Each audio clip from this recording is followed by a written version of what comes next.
তোমার স্ত্রী হাওয়াকে নিয়ে পৃথিবীতে নাও। সাইয়েদনা আদম আলাইহিস সালামকে আল্লাহ তাআলা পাঠিয়েছিলেন শ্রীলঙ্কার একটা পাহাড়ে, অ্যাডামস পিক।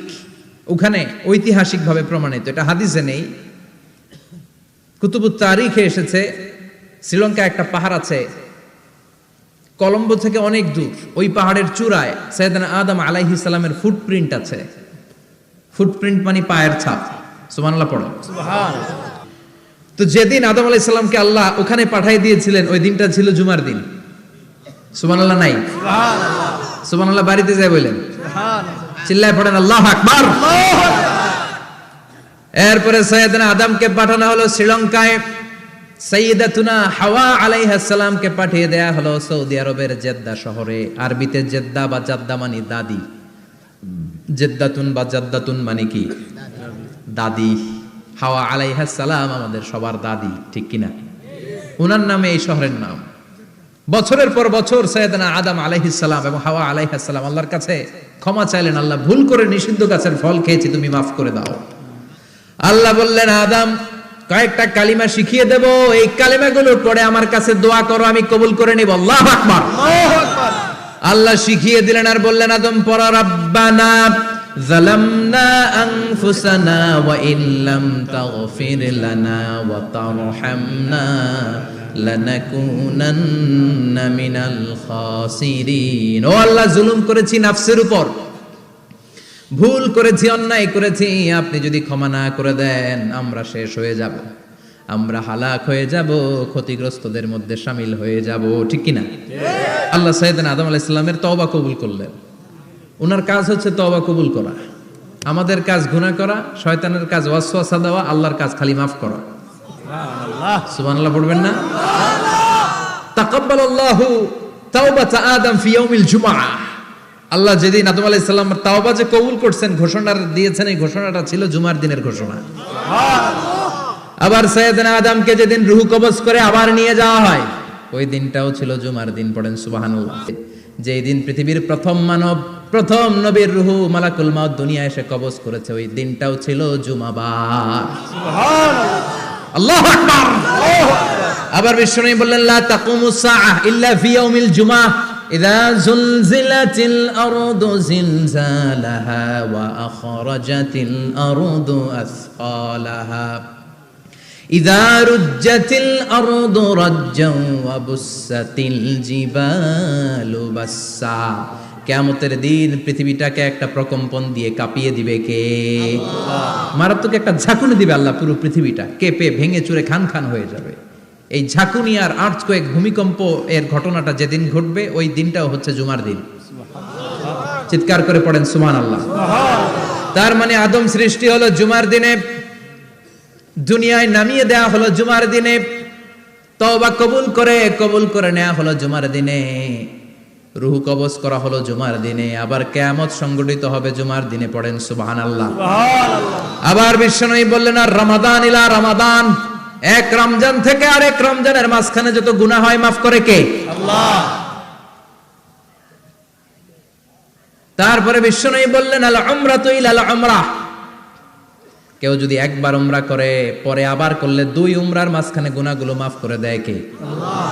আবার বিশ্বনবী বললেন, আল জুমআতু ইলাল জুমআ কাফফারাতুন লিমা বাইনাহুমা, এক জুমার পর থেকে সামনের জুমা আসা পর্যন্ত যে সগীরা গুনাহগুলো হয়, সবগুলো সগীরা গুনাহ মাফ করে দেয় কে? রজব শাবানে বরকতে দাও, রমজান মাসে গুনাহ ঝড়াও, সপ্তাহ জুড়ে তুমি বরকতে দাও, জুমার দিনেতে গুনাহ ঝড়াও, রজব শাবানে বরকতে দাও, রমজান মাসে গুনাহ ঝড়াও, ঠিক কি না? তার মানে জুমার দিন গুনাহ মাফের দিন।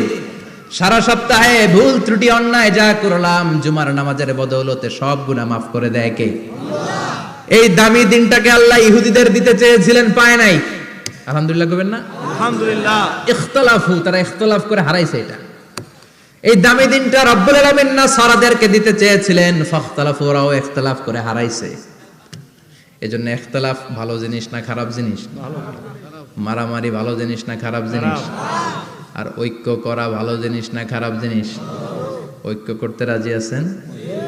ইহুদিদেরকে আল্লাহ দিতে চাইলেন, ইখতিলাফ করে হারাইছে, নাসারারাও হারাইছে। ফাজা আল্লাহু বিনা ফাহাদানা বিহাদা দ্বীন, রব্বুল আলামিন এই দিনটা আমাদেরকে দিলেন, আমরা ইখতিলাফ করি নাই, বিশ্বনবীর হাতে হাত রেখে ঐক্য করে ঘোষণা দিয়েছি জুমার দিন আমাদের সাপ্তাহিক দিন। সুবহানাল্লাহ। বিশ্বনবী বলেন ফাগাদান লিল ইয়াহুদ, সাপ্তাহিক আনন্দের দিন ইহুদিদের জন্য হচ্ছে শনিবার, ইয়াউমুস সাbt, ও বা'দা গাদ লিন নাসারা, আর খ্রিস্টানদের জন্য হচ্ছে রবিবার, আর আমাদের জন্য হচ্ছে শুক্রবার। চিল্লায় পড়েন আল্লাহু আকবার। তার মানে জুমার দিন, জুমাবারের মর্যাদা বেশি না কম? চিল্লায় বলেন বেশি না কম? জুমার দিন সকালবেলা ফজরের নামাজের পর থেকে ফেরেশতারা যতগুলো মসজিদে জুমা অনুষ্ঠিত হয় ওই মসজিদে ঢোকার প্রতিটা দরজার মধ্যে দাঁড়িয়ে থাকে। কারা কারা আগে আগে জুমার নামাজ পড়ার জন্য মসজিদে যায়, প্রত্যেকের নামগুলো একটা জান্নাতের রেজিস্ট্রি খাতার মধ্যে তুলে নেয়। সুবহানাল্লাহ। এই নামগুলো স্পেশালি আল্লাহর কাছে পাঠানোর জন্য। সুবহানাল্লাহ কইবেন না? সুবহানাল্লাহ। ডানে বাঁয়ে সামনে পেছনে যতগুলো দরজা, প্রতিটা দরজায় ফেরেশতারা বসে থাকে। কে আগে আসলো নাম তুলে দেয়। তুলতে তুলতে তুলতে তুলতে খতিব সাহেব যখন খুতবা দেওয়ার জন্য মিম্বারে যেয়ে বসে যায়, ফেরেশতারা তাদের খাতা বন্ধ করে তারাও খতিব সাহেবের সামনে জুমার খুতবা শোনার জন্য বসে যায়। পড়েন সুবহানাল্লাহ। প্রথম জুমার দিন জুমার মসজিদে যে ঢুকবে, বিশ্বনবী বললেন আল্লাহর রাস্তায় একটা উট কুরবানি দিলে যেই সওয়াব, এই সওয়াব আল্লাহ আমলনামায় দিয়ে দেয়। সুবহানাল্লাহ। দ্বিতীয় পর্যায়ে যে ঢুকে, বিশ্বনবী বললেন বাকারা, গরু কুরবানির সওয়াব পায়। 3 নম্বরে যে ঢুকবে, বিশ্বনবী বললেন কাবসা, হাদিসের ভাষায় এসেছে আল কাবাস, কাবাস মানে হলো বকরি, বকরি কুরবানির সওয়াব। 4 নম্বরে যে ঢুকবে তার হচ্ছে দাজাজা, দাজাজা মানে মুরগি। 5 নম্বরে যে ঢুকবে, বিশ্বনবী বললেন বাইদা, নোয়াখালীরা কয় বয়দা, আমরা কই আন্ডা, কুমিল্লায় কই ডিম। আছে না নাই? আছে। এক দেশের কত ভাষা, এক দেশের গালি আরেক দেশের বুলি। আমরা বলি ছেলে, কুষ্টিয়ায় বলে পুত্র, আরেক জায়গায় গেলে বলে হুত, আরেক জায়গায় গেলে বলে ফোয়া। আছে না নাই? আছে। এক এলাকায় বলে বেটা ছেলে, ছেলেদেরকে বেটা ছেলে, মরদ ফোয়া, মরদ ফোয়া হইতে না, মরদ ফোয়া হবে। আহা, কি ভাষার বৈশিষ্ট্য। তো যেটারে আমরা বলি ডিম, কোথাও বলে আন্ডা, কোথাও বলে বয়দা। তো এই বয়দা আল্লাহর রাস্তায় দান করে দিলে যেই সওয়াব, পঞ্চম ব্যক্তি ওই সওয়াব পাবে। এই 5 জনের পরে আর লেখালেখি নাই, বাকিদেরটা নরমাল এন্ট্রি করে সব ফেরেশতারা খুতবা শোনার জন্য বসে যায়। সুবহানাল্লাহ। সুবহানাল্লাহ। তো জুমার দিনে আগে আগে যাবেন তো ইনশাআল্লাহ? সবাই রাজি আছেন? ইনশাআল্লাহ। চিৎকার করে পড়েন ইনশাআল্লাহ। ইনশাআল্লাহ। আলহামদুলিল্লাহ, আমরা এই জুমার দিনটাকে রাষ্ট্রীয় ছুটির দিন হিসেবে পেয়েছি, পাইছি না? 1984 সালে হুসাইন মোহাম্মদ এরশাদ সাহেব এই ভালো কাজ করছিলেন। উনি সব করছে জীবনে, স্বৈরাচারীও করছে, ভালো কাজও করছে। ঠিক। তো খারাপটা আর আমরা না বলি, যেটা ভালো এটাই বলি। ঠিক।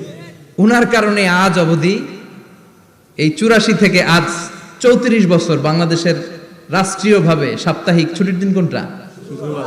আলহামদুলিল্লাহ কইবেন না? এই উসিলায় আল্লাহ ওনারে মাফ করুক।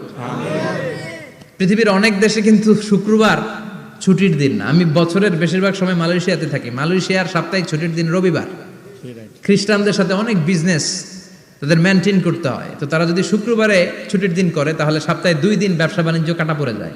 নিজেদের কারণে শুক্রবার বন্ধ, যাদের সাথে বিজনেস ওদের কারণে রবিবার বন্ধ।